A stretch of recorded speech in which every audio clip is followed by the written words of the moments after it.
Welcome back to the GSG YouTube channel. Today we're doing another video on this little shit box. As you can see, it's in pieces, but nothing is broken.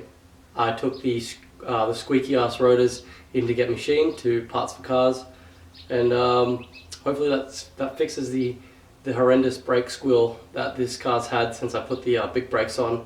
I think basically we just glazed the rotors straight away because we got it off the dyno, and basically Jesse, who tuned this car for me and done an awesome job.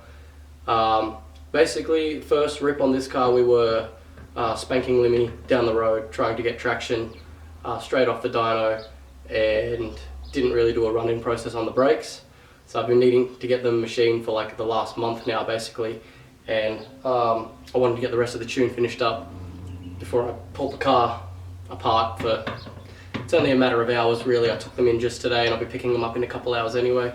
But I'm going to be so glad to get rid of that fucking thing, because I took it to the first car meet and I pulled in really slowly so I didn't have to get on the brakes too hard, because it's just like everybody knows this car just got finished, and if you pull up like to the first meet and your brakes are squealing, it just doesn't look great. You're like, you sure you're done? And it sounds like you might need some new brake pads or rotors, but yeah, the machine should fix them. But aside from that, the car's been mint. Alright, let's get this thing back on all four wheels before we get into the main topic of today's video. There we go, rotors are back on and machined, everything cleaned up. So I'll take this out later tonight and do a bedding in process this time, and hopefully no more squeaky brakes.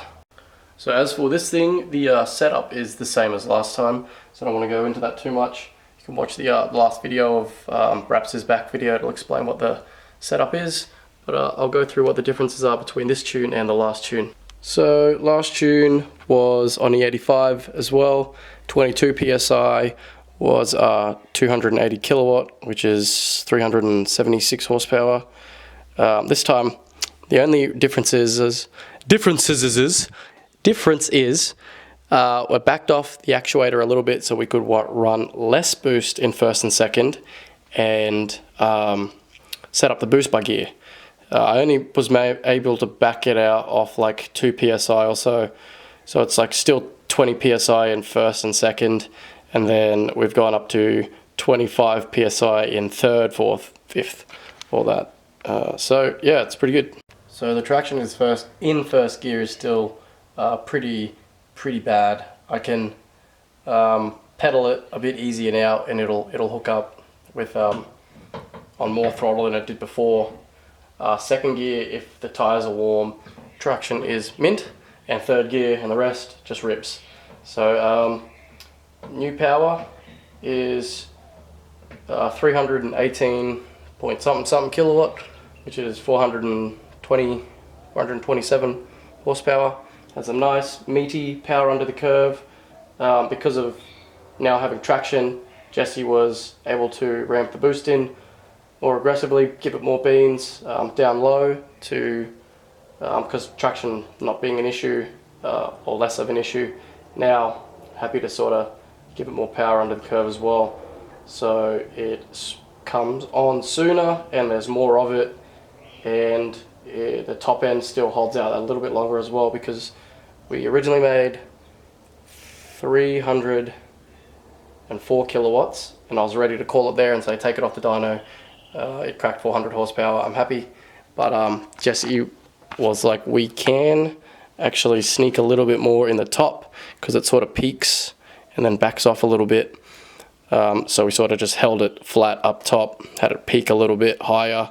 I think it hits 25 and makes its way down to 24, 23 in the far top end, which is great. So holds out really nice, and I think there was like a 51 horsepower increase, which is like, I think it was like 38 kilowatt gain from the second dyno session, which is amazing. So I'm very keen to chuck the GoPros on, take some friends for a rip, get their reactions, and I'll get some in-car footage as well. So let's go do that now.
just how much fuel I use.